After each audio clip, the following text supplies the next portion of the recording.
morning, everybody. My name is Burgess Langshaw Power. I'm a PhD candidate at the Balsillie School of International Affairs at the University of Waterloo.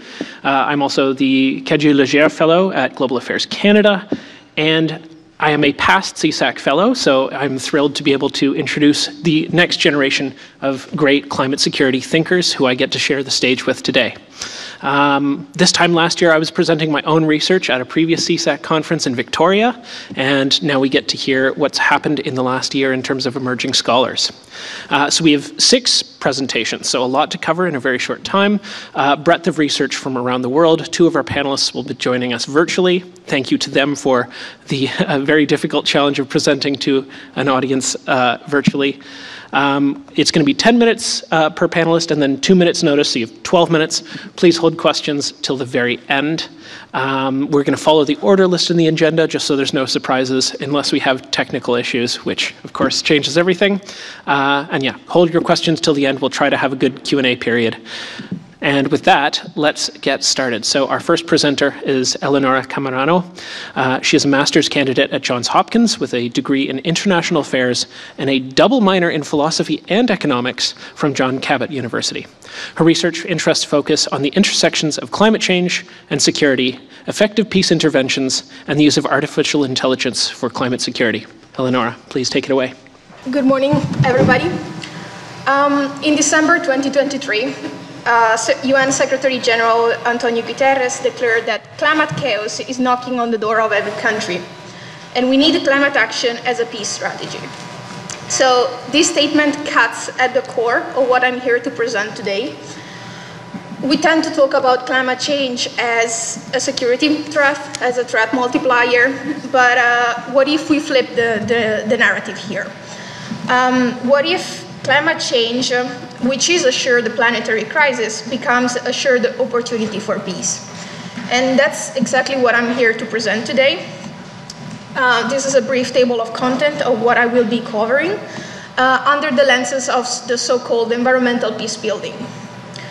So, environmental peace building is based on a simple idea that in the face of shared environmental threats, even those enemies might find a common ground.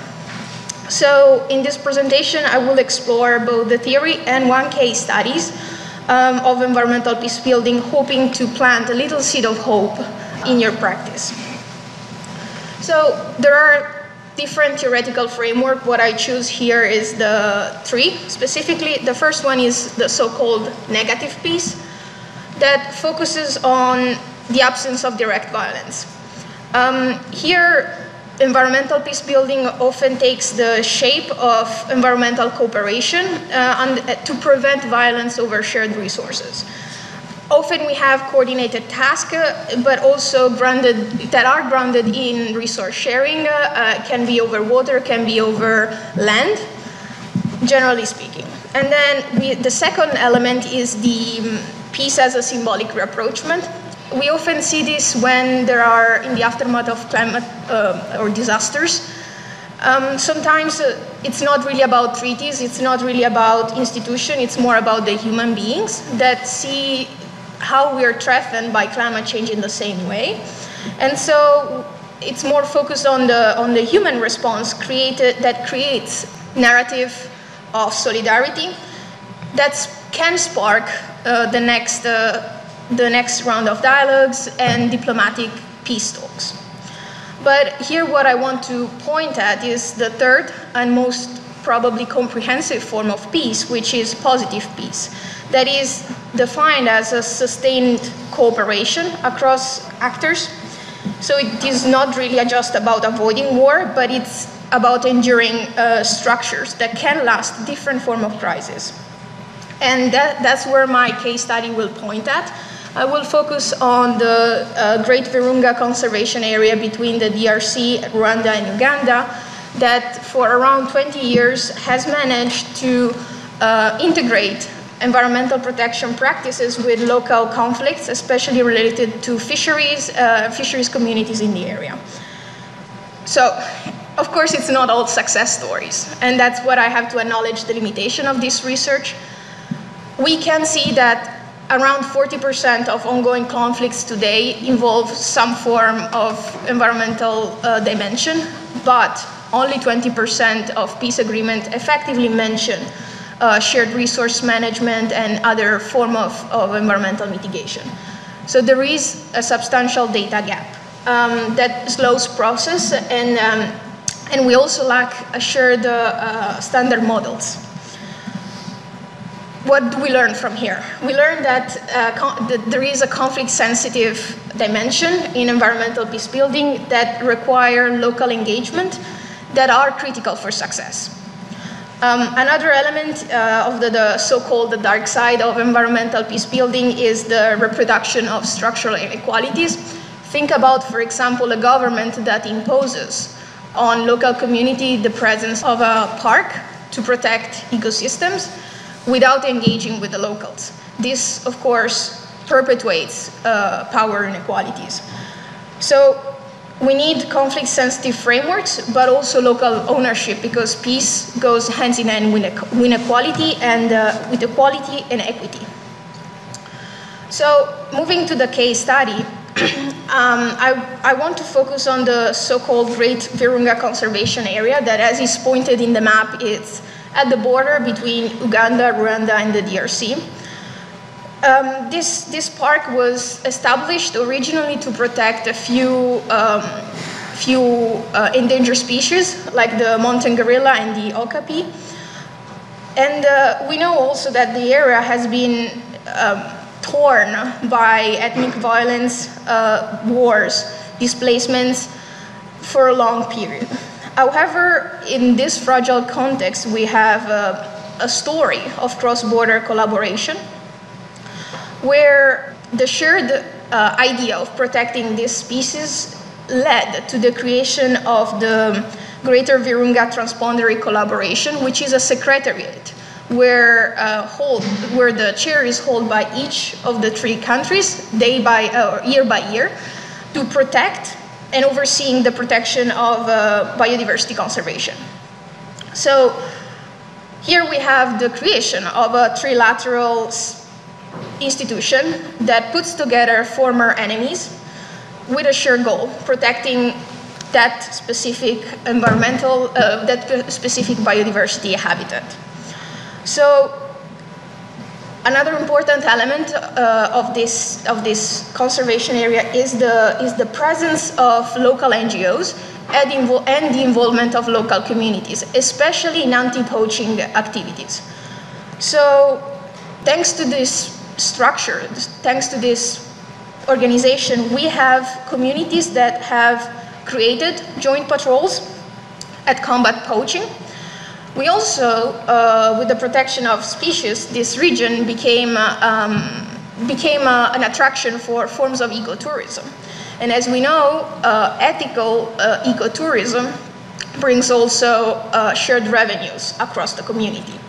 And so we had the creation of effectively a shared model that turns tourist profit and redistributes them across communities. And lastly, we have the creation of trust-building initiatives across militaries from different countries, but also from different parts of the region that coordinated actions across border for the protection of endangered species. Today, the situation has changed. Unfortunately, the presence of terrorist activities and the ongoing conflict has changed the dynamics in the region, and the park has declared emergency.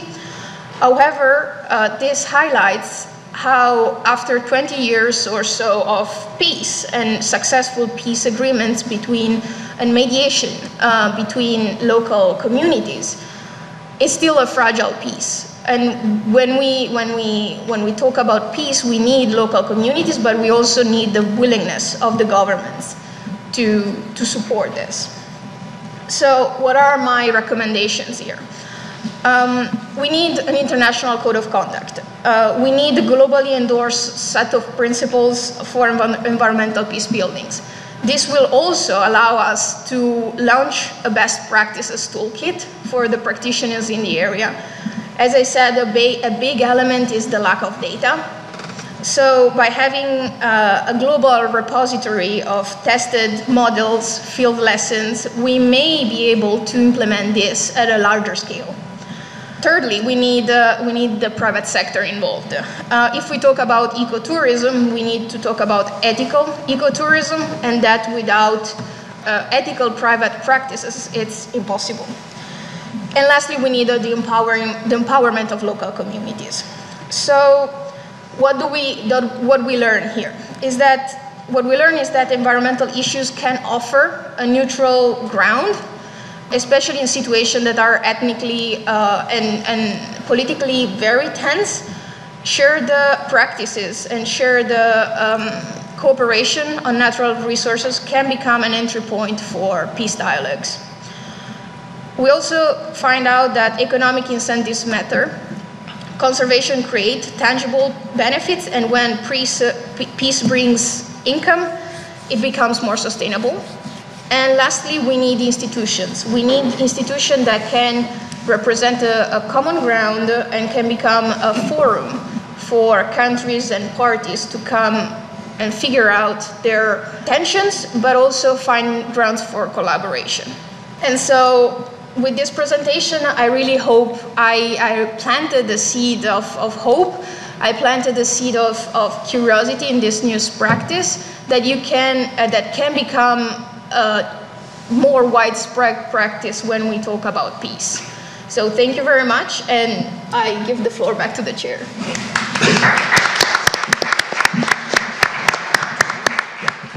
Thank you, Eleonora. That was fantastic. It's nice to hear some positive messages for sure. Our next speaker is Ryan Vance. Ryan recently earned a BA in International Relations from the University of British Columbia and is a research fellow at the North American and Arctic Security and Defense Network. He has participated in several NATO events, including the Field School, the Defense College in Rome, and the International Model NATO Conference in Washington. Ryan's interests revolve around implications of climate change for the Canadian military, Canadian sovereignty in the Arctic, and the role of climate change in the security of NATO's southern flank. And he is soon to join the Government of Canada through Department of Fisheries and Oceans. Please take it away, Ryan. Thank you very much. So I'm here to talk about water security in the Middle East and North Africa, specifically a paper I'm working on with former professor of mine, Dr. Masoud Zamani. And we wanted to look at how can water and water security really serve as a driver of stability and kind of influence cooperation and almost encourage cooperation in the Middle East and North African region, where otherwise a lot of these regions probably, or a lot of these countries probably would not speak with each other. So yeah, just a quick little introduction to water security. So as defined by UN water security is access to sufficient, safe water and protection from water-related risks and ecosystem preservation. In 2022, 2.2 billion people lacked safely managed drinking water. 1.8 billion lacked water on premises, that is like safe drinking water on premises. This makes the Middle East, North African region extremely vulnerable due to climate change, which is increasing drought, and as well with population growth, a rising demand for water, whether it's for agricultural practices or just for consumption. The water scarcity in the MENA region could decrease its GDP by 6% by 2050. This kind of highlights the link between stability and natural resources. So if you look at the graph at the top, the red is a loss of GDP in regions due to poor water management institutions by 2050. If we look at the lower graph, that is kind of, and this is by the World Bank, that is kind of how these regions with efficient water management policies can actually grow their economies. So we see that blue, especially in Central Asia. But the key part is the Middle East and North African region, almost exactly along its geographical borders, is still red, even with efficient water management policies. So that makes kind of this region a critical focal point for water security efforts and, you know, just climate change as a whole affecting the availability of water.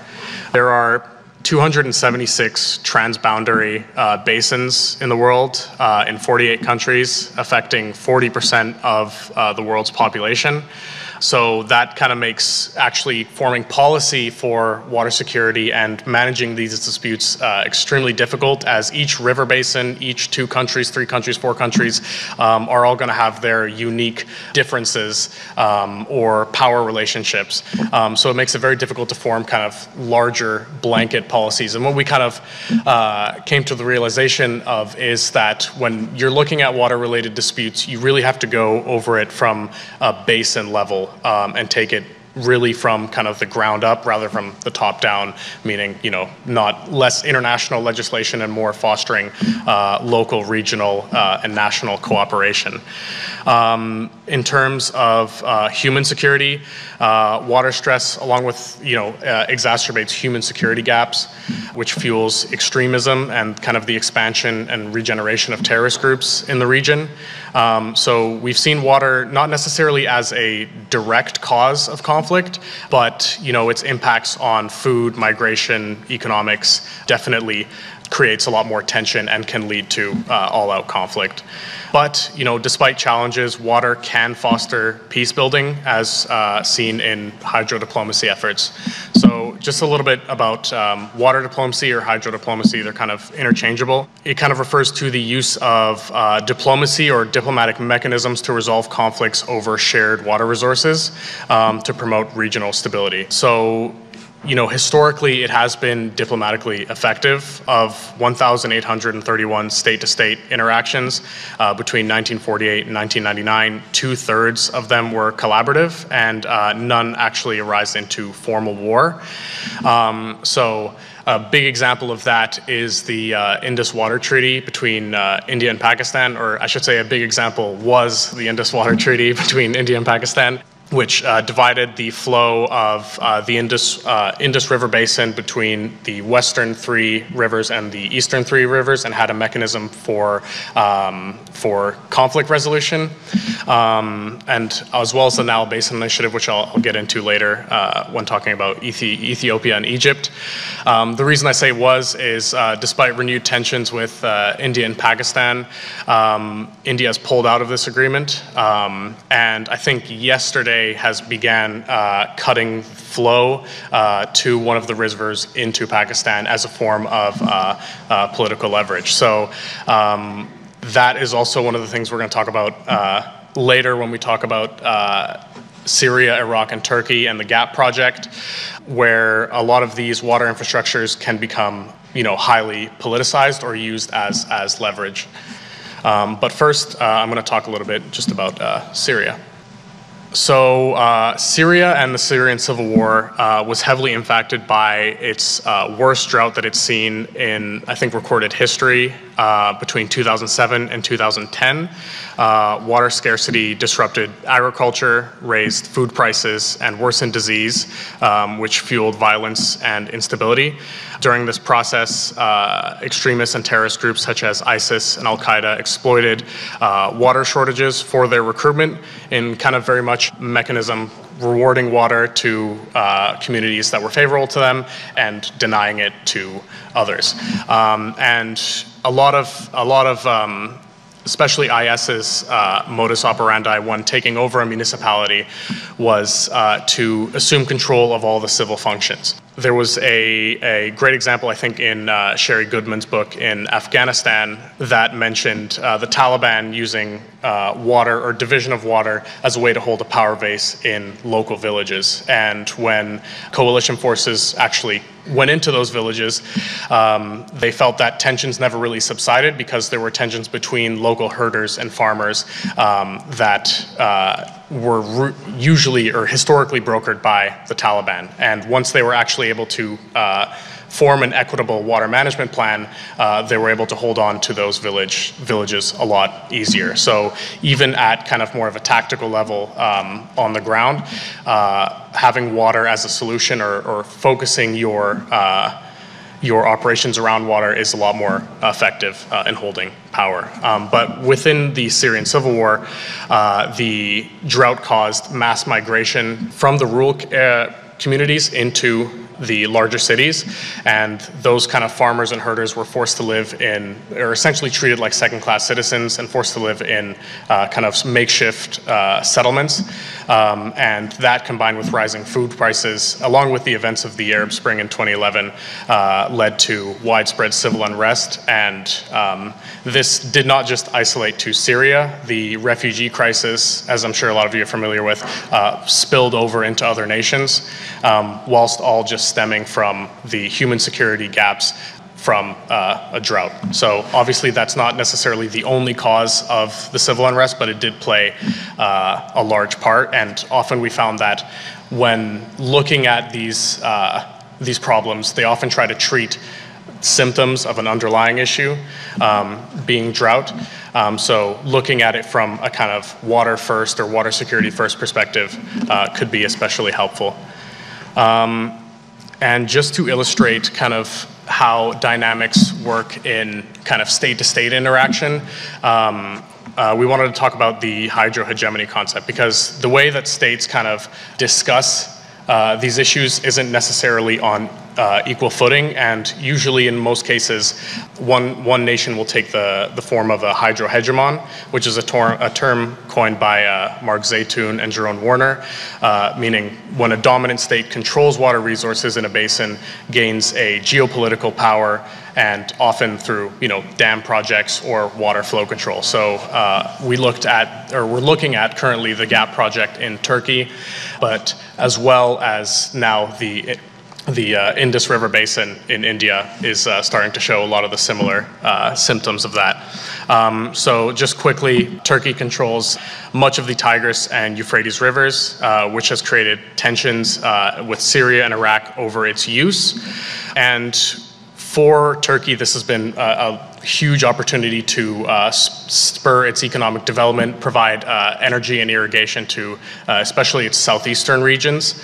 But we've seen a lot of these dams become highly politicized. They've been vulnerable to attacks from the PKK, which were also funded by the Syrian government in retaliation to certain projects, as well as other political disagreements. However, despite this dominance, Turkey did engage and still engages in negotiations with downstream countries to balance power with cooperation, as well as to secure financing.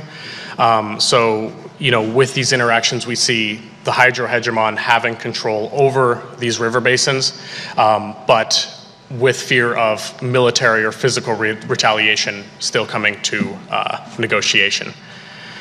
And then a large one was obviously Ethiopia's Grand Ethiopian Renaissance Dam in the Nile, specifically the Blue Nile, which has been a source of tension between Ethiopia, Egypt, and Sudan. Egypt obviously depends on the Nile for 90% of its water, while Ethiopia aims to generate energy and foster development. And that's kind of indicative of how these relationships are. Both countries are doing what is within their interest and what is best for them, yet it's still drawing them to conflict, even if that's not necessarily the intention.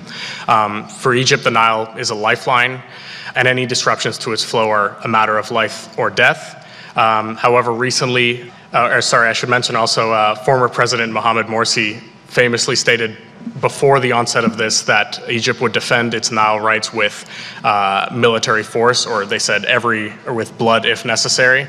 However, recently with tripartite negotiations, Ethiopia, Egypt, and Sudan have made progress in fostering cooperation through technical discussions, but specifically financial and economic interdependence. So Egypt has now, through negotiating a different filling time for the dam, has been able to foster cheaper deals for Ethiopian energy from the construction of this dam.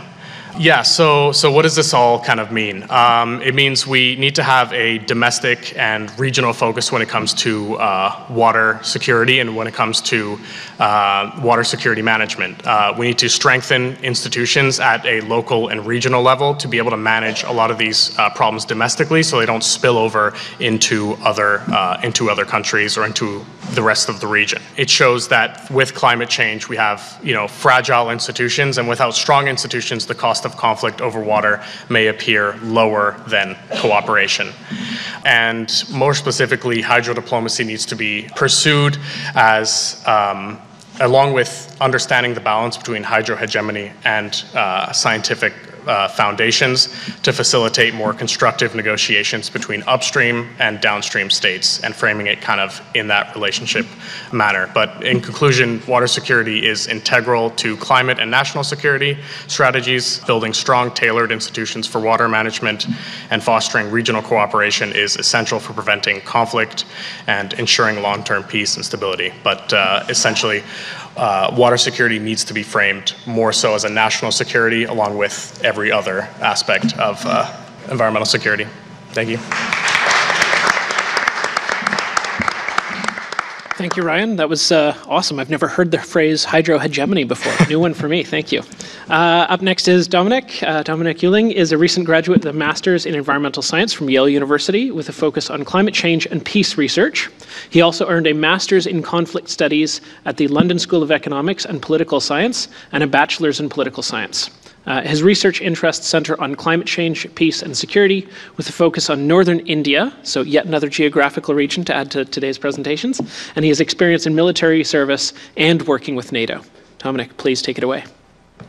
Perfect, thank you. Today we're going to look for the climate conflict in Varanasi, India, and stay tuned if we find it. So first of all, thank you everyone for making that possible, especially to my advisor and my two research assistants from Varanasi. And we'll start with two quotes. First one by the United Nations Secretary General. It says, part of it, major driver and multiplier of suffering, displacement and competition for scarce resources. Well, is that always the case, the scarcity here? You know, we also see this, for example, in a report commissioned by the EU, also says, climate and environment aggravated scarcity of water, you just heard that here, food or land, exacerbate social and political tensions, resource conflicts, and maybe you realized also the scarcity again here, and the resource conflicts. But why is there scarcity in the first place? Why are there tensions? Keep these questions in mind. And somehow I had like little steps in it. They all come together now, which is fine. We'll deal with that on the go. Okay, first, why did I go to Varanasi in India? Well, I was not very happy with like how it's traditionally done, combining large and data sets on conflict and climate. And I think there's some evidence that this might be presenting us with a bias towards conflictual outcomes. So what actually happens before the conflict and what prevents them? What are scenarios where we do not see a climate conflict as the end results? That's what I'm interested in. As well, there's a lack of urban cases and generally a lack of fieldwork. I'm very happy that the first panel actually addressed this very well. And we see this like 4 recent publications, and I specifically took a scenario where there's no Black Hawks flying around, there's no UN on the ground. It's a relatively ordinary Indian city, but what can that teach us about climate conflicts and hopefully about climate cooperation? So just to bring us all on the same level, what is a climate conflict? Well, I think recent literature points towards a more nuanced view. It's a complex, very contextual, non-linear and bidirectional thing. Disasters often don't start the conflicts, but rather prolong or intensify them. And that's important, I think. Well, disasters do not automatically have to lead to conflict, right? There's also cooperation and, as we heard, environmental peace building on the table of options. So, and as always, are we actually asking the right questions? Are climate conflicts universal concepts? Well, we'll see. So the guiding question is, does climate change lead to more social conflicts? Yeah, what did I do? Well, I went to India, summer 24 for 10 weeks. It was a pretty interesting time. I was there June, July, and August. We started off with almost 50 degrees of heat. Then, once the rain came, it wasn't really helping because it was just increasing the humidity, leading to almost deadly wet bulb temperatures. And the monsoon generally came very late. It was very weak. And when I left, we had floods. So 3 very intense months. Did a couple of interviews, read a lot of articles, and also did some GIS mapping. We'll look into that in a second. And what I'm going to do now, because this is my thesis, my master's thesis for Yale, essentially, we're going to look through a couple of my chapters of my final thesis. Trying to be quick, it's 220 pages long, so I'm trying to be very short, and then we have some discussion and conclusions in the end. So, starting. Well, I looked at the spatial relationship, and I found that over the last 300 years, state power, the Mughal Empire, the British, and also now the centralized government in India are shaping green, blue, and social spaces very intensely. So how does it look like? This is my GIS analysis. I used old maps, the oldest one over 200 years old, and mapped the green spaces and the blue spaces, how they were moving, how they were getting reduced and geometrized over 300 years. And that's the first chapter. Going on with water. Again, very important. Of course, the Ganges River, holy river flowing through the city. While government is politically focusing on the water quality to keep up to its promises of spiritual purity in the river, water quantity is neglected, which of course has a lot of issues down the road. Number 3, environmental justice. Lens I'm taking here. There are overlapping vulnerabilities in the city which have deep historical roots. I could trace back some locations of Muslim settlements near a river bank, which is very vulnerable to flooding, 1,000 years back. So, well, interestingly, you see that. That's a land surface temperature map. It's interesting, but it doesn't tell us much because we don't know who lives where, actually, and who's getting affected how. So that's why I made a social map of the city with census data, a lot of studies, and many interviews on the ground, seeing which communities are living where. And then we can overlay that with, for example, as you can see in the middle, maps of flood risks, or as you can see on the right, land surface temperature in the city, or as you can see on the far left, more social data, overlapping vulnerabilities with informal housing. Which communities are living in the poorest parts of the cities, for example, and combine all of that. So we can learn that urbanization is not random. Urbanization actually is pretty political. Number 4, about heat. So perceptions of extreme heat and the origin of the extreme heat and also the remedies are highly local and cultural. One of my gurus, my local academic advisors, kind of, for example, told me, well, I don't have an AC and I don't want one, and heat helps you. And I'm like, what? And this, of course, you know, prompted me to write a whole chapter about heat and the local narratives, the local discourses on heat. And I can say, well, they're not compatible with anything I thought I knew. Number 5 is actually a chapter trying to answer my question. And well, I did not find, and I did not expect to find, a violent or traditional climate conflict. But there's so much more, right? We have all this like climate cooperation going on, which is rarely like focused on, I feel. We have, to use Rob Nixon's concept of slow violence. We have, you know, all of these things overlapping in certain places. I found one Muslim community which has the highest levels of air pollution, water pollution, highest heat in the city, and so on. So this is all, it's a very uneven exposure throughout the city, right? And also the concept of unnatural disasters, of course, you know. It's not a natural disaster. How the impacts of, for example, the extreme heat wave I saw in summer are dispersed through the city. It's highly political, historical, and social. This brings me to the conclusion of this chapter, meaning that there's a lot of vertical instead of horizontal conflicts because of state intervention and because of the absence of state intervention. I thought one very interesting finding, because climate conflicts are always like, oh, this like exacerbating intercommunal tensions, right? But there were not many intercommunal tensions. I didn't find any, in fact. But I did find many conflicts, many grievances in a vertical way between the state and the people, right? So that brings us to the conclusion. Quite a lot of things on here. So the first one, and I found that as well very interesting, there was an inversion of the conventional Western wisdom I came with to Varanasi. I was looking for how imbalances in the climate are causing imbalances in the social system, right? But nobody locally saw that like that. People I interviewed were actually saying, well, it's local imbalances in the social system which are responsible for local imbalances in the climate system. Kind of the sort of like blame going on here was mostly they identified the government through different pathways, and also greed, for example, or a loss of tradition, just quite generally, to be responsible for these local changes. And the trees, interestingly, were always the mediator. The government is cutting down the trees. The people don't care about the trees anymore. So that was a very new perspective. I think, you know, if you want to do things on a local level, have to know before we do any intervention.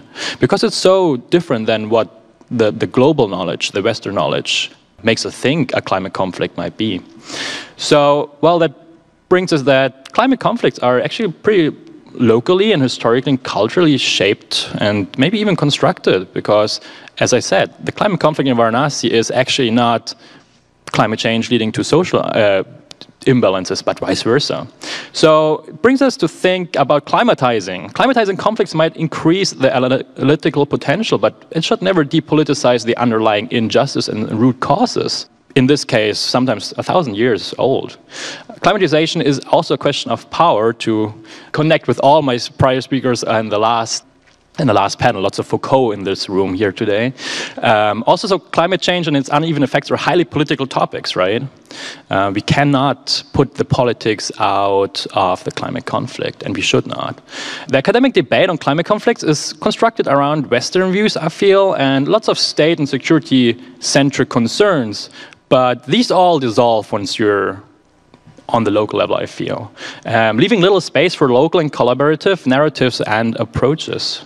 That brings us to think about, well, okay, the discourses around scarcity, the Anthropocene, right, and also kind of Darwinism of like, oh, we have more scarcity. Of course, it must lead to conflicts, but is that so? Or are we trapped in these discourses which are very powerful? And how we analyze and construct climate conflicts and climate cooperation has a major impact on our shared future, to connect us with the theme of today's and tomorrow's conference. So the concepts of future making and world making are pretty important, because as we saw, if we can construct a climate conflict, we can deconstruct it and we can shift it. And if we have powerful narratives like the Anthropocene, Darwinism, scarcity, we can deconstruct them and we can construct a different future. And I think an important tool, as you also heard today, is environmental peace building for that. But we always have to connect it with the fact that many of the discourses are not fixed and are highly variable. So it's up to us. Thank you.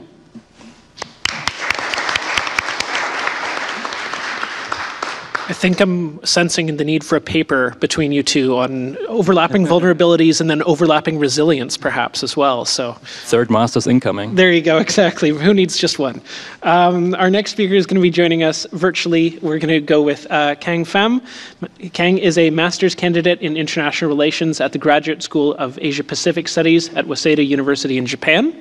Pham's research is centered around climate security with a regional focus on the Asia-Pacific and the Arctic as well. So, hello everyone. Let me introduce myself. My name is Khang, and I'm from Waseda University in Japan. And so my topic today is climatizations of military strategy in Japan's armed forces. And so, yeah, no further ado, I want to dive in. So, why climate change is increasingly recognized as a security issues influencing military strategy globally. There was limited understanding of how Western military, especially from Asia, integrate climate change into their strategy. So this presentation aims to address this gap by examining Japan military engagement with climate change to offer an insight to context-specific security practices. So my aim is to explore the interface between Japan armed forces, climate change, and security. And I'm identifying and categorizing the climatization process through which the Japan military integrate climate change concern into its strategy. So my research had both academic and practical contributions. So in terms of academically, it expanded comparative research on non-Western military by having Japan from Asia, as well as provide a more holistic view of contextual conditions that's influencing the climatization process. And in terms of practically is analyze how the military address climate change in a non-Western context, and highlight the often overlooked roles of the military actors in climate response. So I identified two gaps in the literature. So a first gap is the geographic gap, is where climate security literature remains heavily focused on Western military.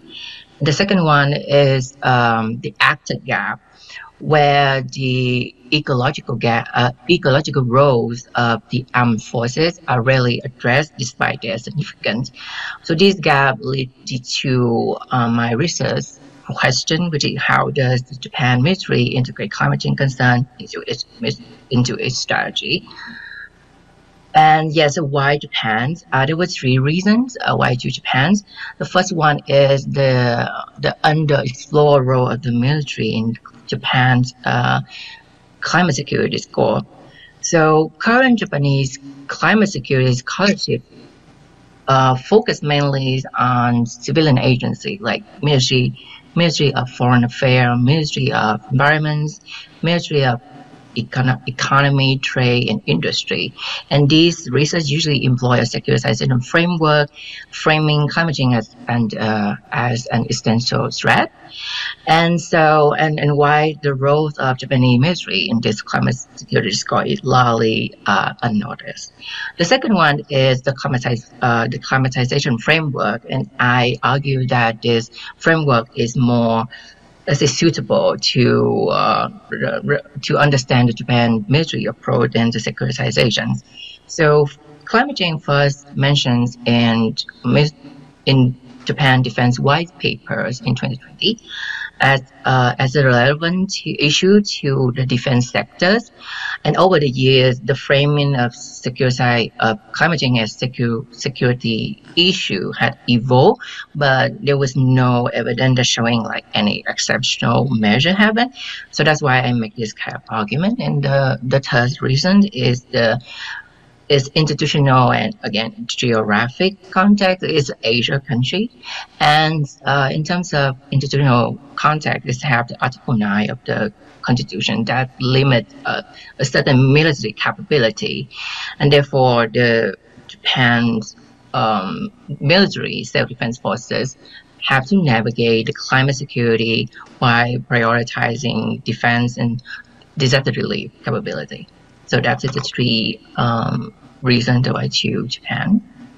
So the recent methods I using qualitative interpretive approach through document analysis, interview with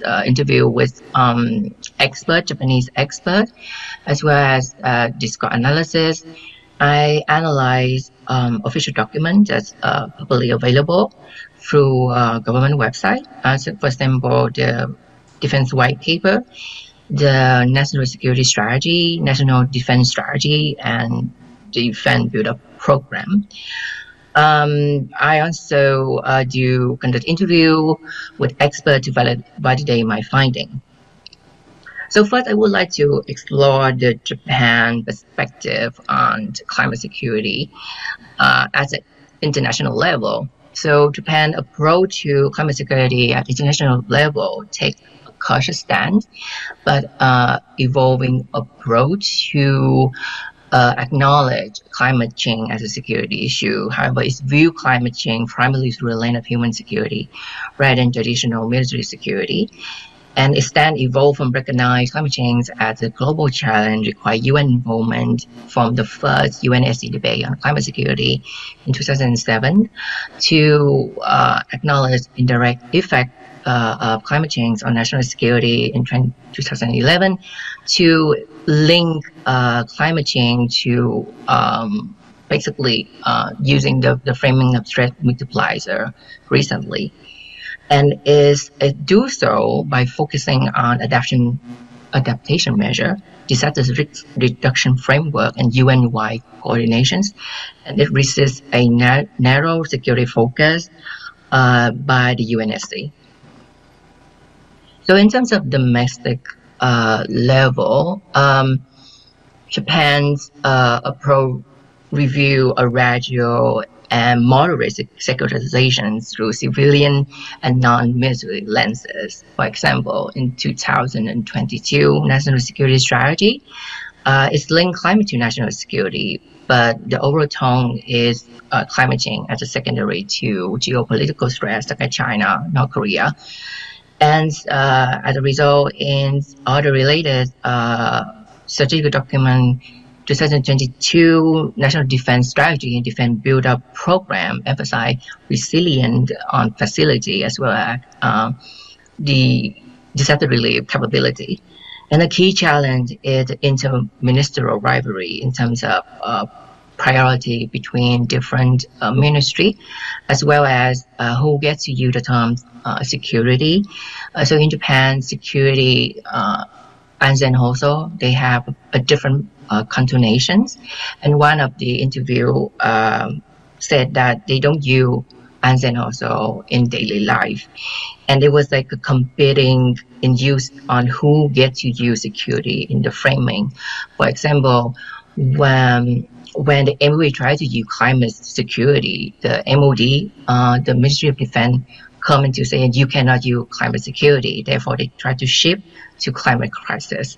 So that's one of the key challenge. So this competition of political authority and terminology results in like a reactive engagement with climate change rather than strategically security framework. So doing, I will go to, I would say, the main part of this presentation. So when doing document analysis, I identify 4 themes. The first one would be climate as a security threat. So climate change is increasingly framed as a security issue, but from 2020, when it first mentioned that in the defense white paper, is in a very broad global concern, and is tone and its framing start to change until 2024. It referred to an urgent threat to peace and stability. It also linked to indirect risk and rarely specific military strategic role that beyond the disaster relief, and why climate change continues to remain a secondary to traditional threat. Also, this institutional and strategic response, there was the creations of climate change task force in 2021 within the MOD, and they formulated a climate change response strategy in 2022. So that reflected a strategic climatization, which I'm going to mention detail later. But the specific are limited. What I mean by specific are limited is like measure for, let's say, greenhouse gas reductions. Specific number was not mentioned. So all the 10 measures is very much very generic and very focusing on adaptation. And the third team that I focus, okay, thank you. The climate adaptation focus on infrastructure resilience and emerging operational measure. And the last team I identify is international and regional corporations. So they engage in global and regional climate security discourse and initiative, especially to promote their FOIP strategy. And so after doing this theme, I tried to categorize the climatization typology based on Chaire Raoul-Dandurand typology research in 2020. 2020. So first, I would like the Japan ministry show a symbolic climatizations. By this, I mean they mainly they try to green defensing. Basically, they're using environmental language and imagery, and also using a lot of they try to use renewable energy, but focusing on facility rather than using on operations.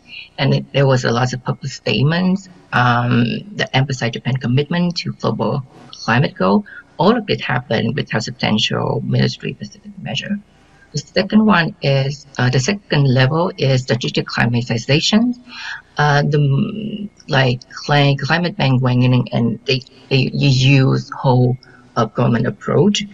For example, they try to align with the national carbonization goal, and as well as alliance expectations from the U.S., from the NATO, and then so to push the FOEF, the EU climate security, to put disaster relief cooperation with Asian, with Southeast Asian countries, more Pacific island countries as well.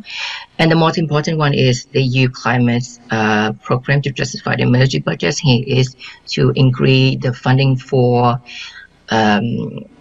facility resilience. The last one is precautionary climatizations.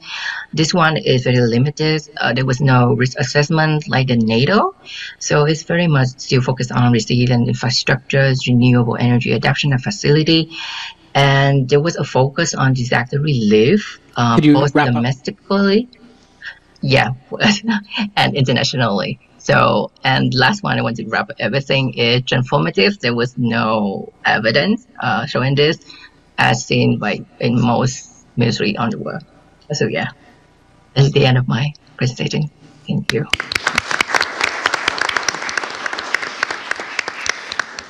Thank you, Pham. That was excellent, getting a different perspective. Every military is facing these questions, and everybody is having to respond in different ways depending on their context. So having different contexts that we don't necessarily get exposed to is amazing. Our next speaker is also joining us virtually. This is Dr. Luis Narcisse Ngono. He holds a PhD from the Cameroun Institut of International Relations, is the Executive Director of the African Research Center for Climate and Development, and the CEO of Oasis Afrique, a pan-African media platform focused on sustainable development. His research explores Africa's role in the geopolitics of climate change and developing an African model balancing climate and development. Dr. Luis, please go ahead. OK. Merci de prendre part à ce colloque. C'est vraiment un immense honneur et plaisir d'échanger avec vous. Ma communication portera sur le changement climatique et les dynamiques conflictogènes en Afrique. Comment anticiper le chaos annoncé? La présentation se structure au niveau de 5 principaux points, à savoir un contexte. Nous allons présenter le contexte africain qui prévaut en matière de dynamique conflictogène relative au changement climatique. Nous allons esquisser une problématique qui sera soutenue par une approche méthodologique éclectique. Nous allons ensuite présenter quelques résultats et émettre enfin quelques recommandations. Alors, le contexte qui prévaut en Afrique, effectivement, c'est celui d'une rupture des équilibres biophysiques qui provoque également une rupture des équilibres socio-économiques dans un contexte africain que vous connaissez qui est assez vulnérable au changement climatique, avec aussi également des dynamiques politiques qui peuvent être fragilisées par rapport au changement climatique que nous connaissons depuis quelque temps. Ça veut donc dire que les changements climatiques se positionnent comme un multiplicateur de menaces et reconfigurent donc les réalités géopolitiques en Afrique. Donc, il réenseigne donc finalement sur les raisons d'un impératif de consolidation d'une coopération en matière de ressources naturelles en Afrique, adossé donc sur une perspective panafricaniste et solidaire face à cette vulnérabilité que tout le continent africain connaît. Donc, notre contribution tend donc à répondre d'une part à la préoccupation qui est celle de savoir comment les dynamiques conflictogènes influent sur les dynamiques, comment le changement climatique influe sur les dynamiques conflictogènes en Afrique. Et en fin de compte, on essaye de voir comment cette dynamique conflictogène liée au changement climatique va finalement créer un terroir fertile aux différents conflits que connaît déjà l'Afrique. Donc, la présentation se structure donc autour de 3 événements, ou 3 mouvements, c'est-à-dire que premièrement, on essaye de montrer comment les changements climatiques amplifient les vulnérabilités et les tensions socio-économiques et politiques déjà existantes. Et dans une deuxième mesure, nous essayons de voir comment ces changements climatiques-là influent sur les ressources naturelles en termes de raréfaction. Et par la suite, donc, nous essayons de montrer comment est-ce que cette dynamique conflictogène-là pourrait être endiguée. L'approche méthodologique, comme je l'ai mentionné tout à l'heure, se veut plus ou moins éclectique parce qu'elle repose sur un ensemble de données primaires et secondaires. Les données primaires sont celles qui ont davantage été collectées dans un contexte camerounais, notamment dans la région de l'extrême nord du Cameroun, dans les départements du Mayo-Sava, du Mayo-Tchanaga et du Logon et Chaire, qui sont en réalité les départements qui partagent des frontières avec les pays comme le Tchad et comme le Nigeria, et qui connaissent en même temps les mêmes dynamiques conflictogènes liées au changement climatique, avec une emphase généralement sur les conflits qui se tiennent entre des communautés, c'est-à-dire des éleveurs nomades et les agriculteurs qui sont sédentaires. Alors, le premier mouvement dont je parlais, c'était de montrer effectivement les vulnérabilités du continent africain. Vous pouvez observer qu'en un siècle sensiblement, les températures ont assez augmenté sur le territoire africain, et avec une dynamique de phénomènes extrêmes qui se sont installés, notamment des canicules qu'on vit de manière récurrente, des sécheresses et des inondations que nous n'avons pas connues il y a de cela 5 décennies et qui se sont accélérées depuis quelques décennies. Et dans une autre mesure, donc, toujours en termes d'événements extrêmes, vous pouvez observer à travers cette carte que la plupart des pays africains connaissent un ensemble d'événements toujours extrêmes. Ici, par exemple, vous avez la fréquence des canicules que connaissent un certain nombre de pays par an, et vous observez que certains pays peuvent connaître 8 à 10 canicules par an. Donc, la moyenne, sensiblement, c'est de 4 à 6 canicules par an, avec les conséquences énormes qu'on va évoquer tout à l'heure. Donc, ici, vous pouvez observer que le nombre de catastrophes a effectivement augmenté. Il y a environ 120 catastrophes en Afrique par an. C'est vrai que ça oscille plus précisément entre 80 et 120, mais vous allez remarquer que le nombre de personnes qui est affecté par ces changements climatiques-là, c'est sensiblement 35 à 40 millions de personnes en Afrique. Et toujours dans ces ruptures des équilibres biophysiques, vous pouvez observer que les différentes sous-régions africaines aujourd'hui connaissent un assèchement. Donc on peut dire que le continent africain est exposé globalement à une situation de stress hydrique.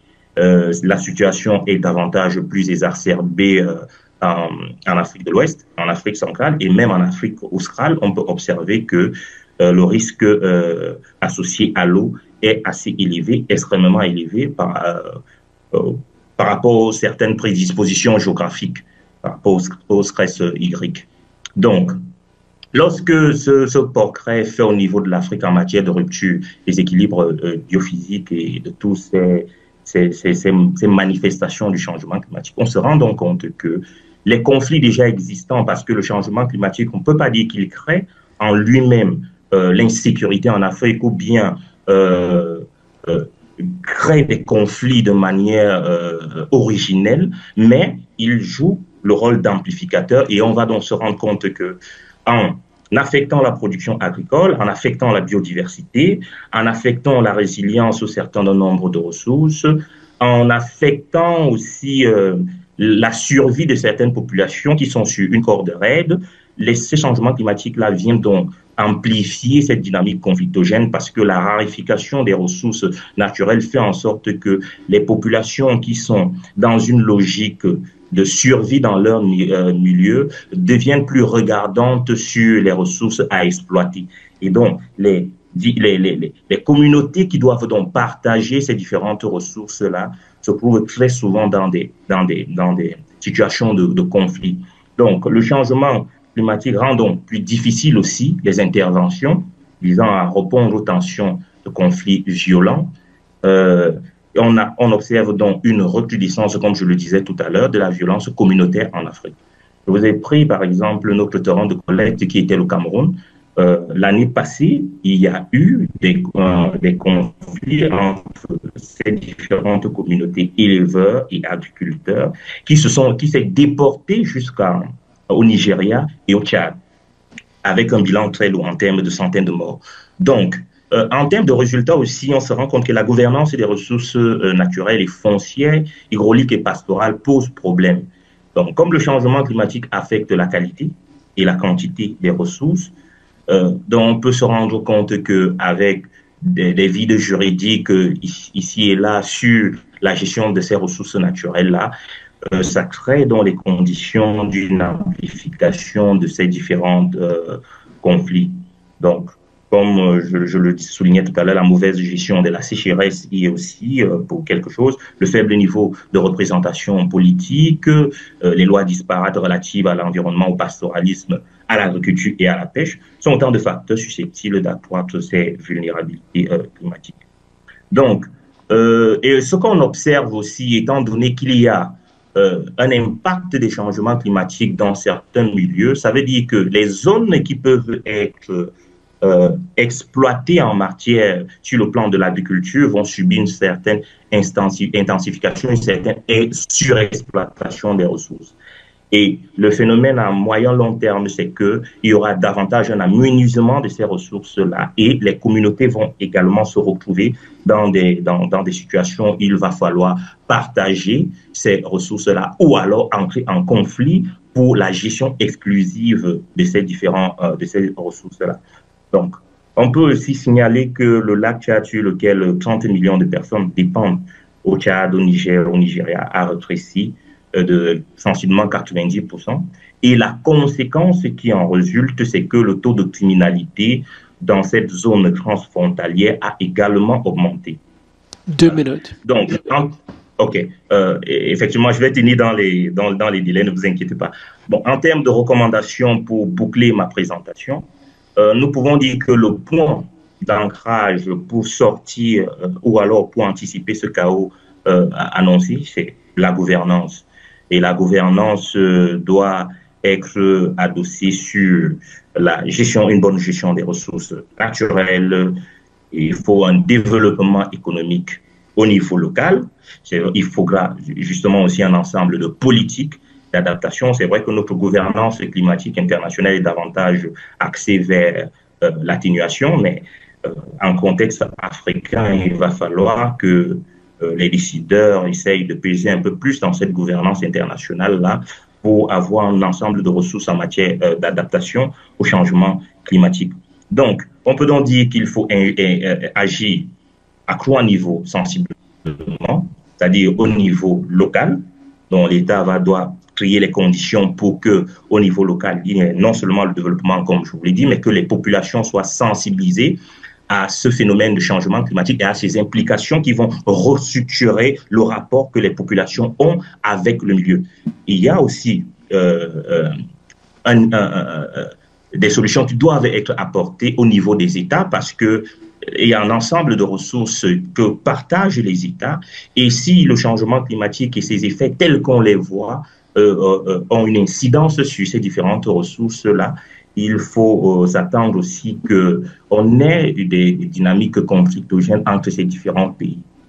Et on doit aussi, et pour cela, pour qu'en Afrique, on n'ait pas cette dynamique conflictogène entre des États, il faut donc asseoir un modèle panafricaniste de gestion de ressources, de coopération, un dialogue régional, renforcer les politiques sous-régionales qui elles-mêmes seront adossées sur une vision régionale panafricaniste claire et qui va donc permettre aux États de vivre sereinement et en sécurité face à cette rareté des ressources naturelles et qui est un fait et qui va se poursuivre dans le temps. Je vous remercie de votre aimable attention et j'espère que je n'ai pas dépassé les limites de mon temps. Merci.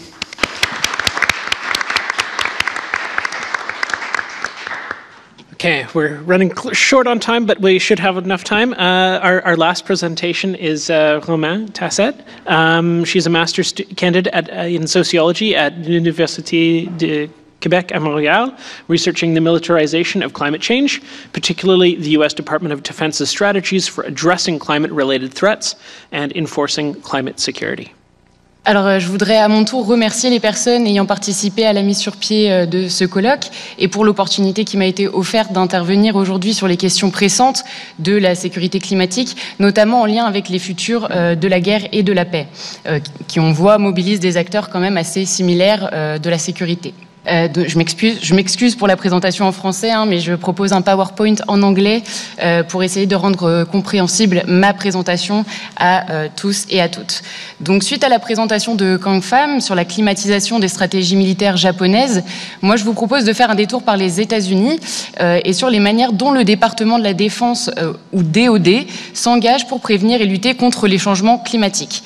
Je vais commencer par rapidement dresser le portrait du DOD et cette contextualisation, elle est selon moi importante parce qu'elle permet d'asseoir le DOD à la fois en tant qu'acteur aux incidences environnementales non négligeables, c'est un euphémisme, mais aussi en tant qu'acteur significatif de la gouvernance climatique.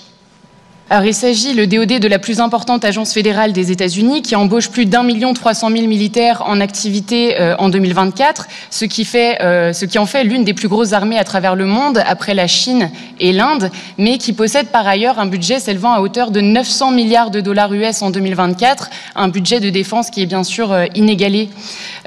Donc là, il est intéressant de voir aussi que ce sont les 3 pays avec les empreintes carbone les plus élevées. Et pour faire écho à des présentations qui ont eu lieu ce matin, il existerait bien en fait un lien entre empreinte carbone militaire et émissions CO2 globales d'un pays. Et ces émissions, évidemment, elles gagneraient à être davantage étudiées, mais il faut rappeler qu'elles sont souvent cachées, comme on l'a déjà entendu, dans des catégories civiles ou tout simplement non répertoriées parce que associées au secret de défense nationale. Donc les études proposées aujourd'hui, elles se basent majoritairement sur des estimations qui ont accès malheureusement à des données incomplètes. Toutefois, l'une d'elles, qui a été menée par l'Université de Brown, estimait que les émissions totales du DOD s'élevaient à 59 millions de tonnes de CO2 pour l'année 2017, soit plus que le Maroc, le Pérou ou encore la Suède. Donc là, on a une agence gouvernementale états-unienne qui émet autant de CO2 que certains pays. Eh bien, pourquoi un tel chiffre? Tout simplement parce que le DOD, il est extrêmement dépendant des sources d'énergie fossiles pour son fonctionnement quotidien.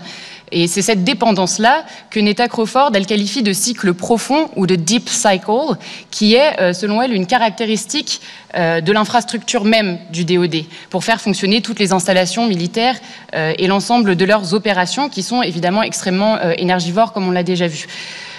Pour rappel et pour en montrer l'ampleur, on ne le voit pas très bien là, je suis désolée, le DOD, c'est environ 750 bases militaires à travers le monde, donc évidemment un réseau qui demande des accès particuliers aux combustibles fossiles.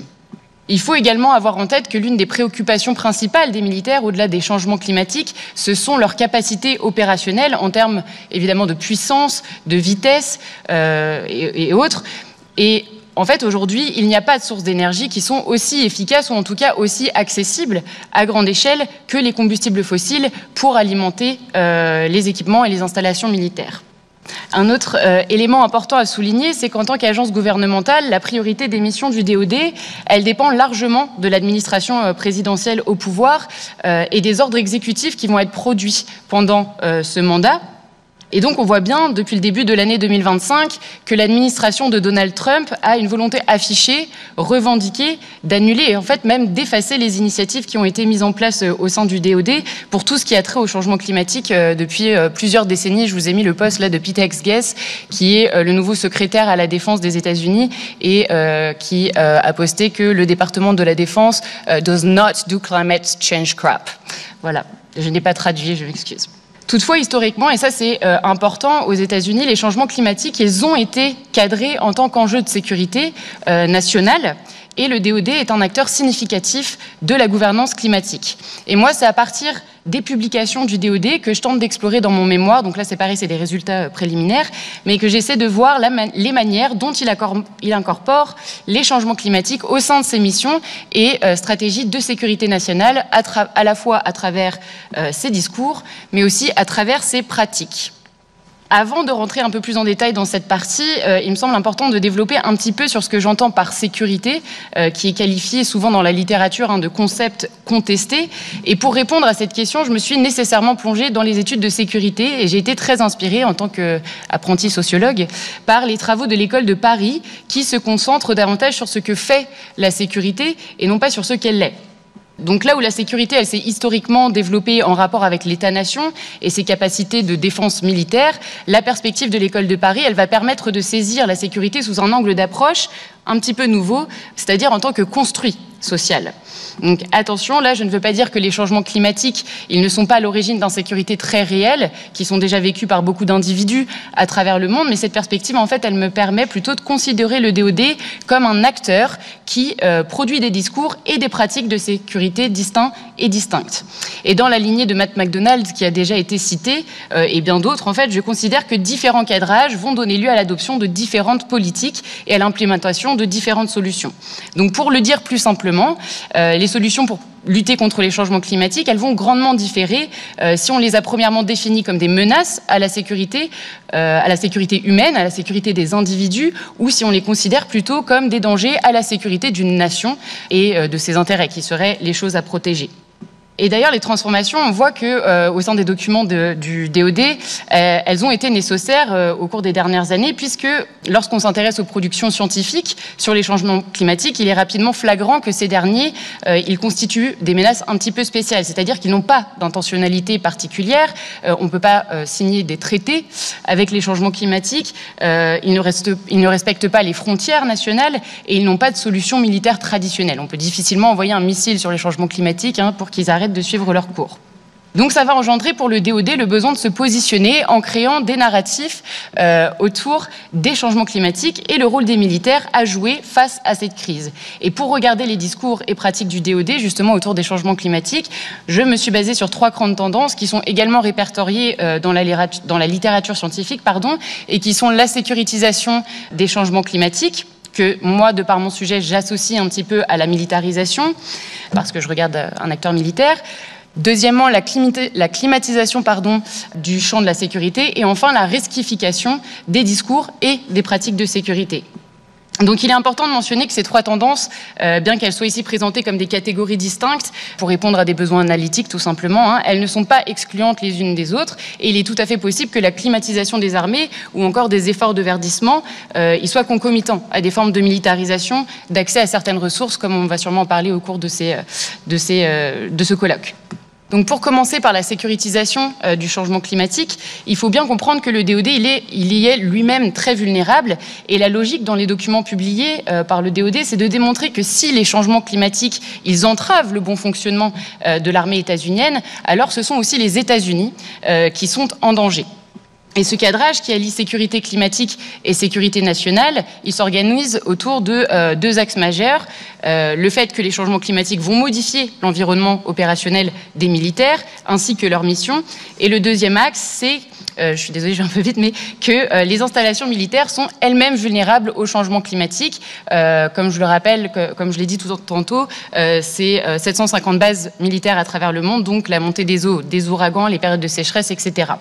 Mais le plus gros de la sécurisation et de la militarisation, il s'observe lorsque les documents du DOD, ils associent les changements climatiques à des exacerbateurs de conflits armés, de formes de terrorisme environnemental ou encore des migrations de masse, qui sont tous des événements considérés comme de potentielles menaces pour la sécurité des États-Unis et sur lesquels les militaires pourraient avoir à intervenir et comme on l'a mentionné, qui sont en fait des missions traditionnellement militaires.